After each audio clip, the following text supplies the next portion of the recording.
देश हमारा भारत प्यारा सब देशों से न्यारा है। इसको ऋषि मुनियों ने मिलकर अपने हाथ संवारा है। इसकी सेवा में बहती गंगा जमुना की धारा है।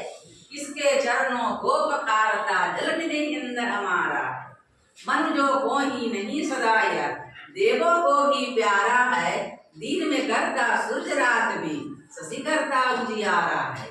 सबकी सेवा की है इसने जब भी पिका पुकारा है। दिया ज्ञान सारी दुनिया को सबको दिया सहारा है। सबको करता प्यार कभी भी नहीं किसी से हारा है। हारे हुए शत्रु को इसने कहकर बंधु पुकारा है। यह प्राणों से प्यारा भारत यह आंखों का तारा है। इसका मान बढ़ाएंगे हम, यही हमारा नारा है। जय हिंद जय भारत।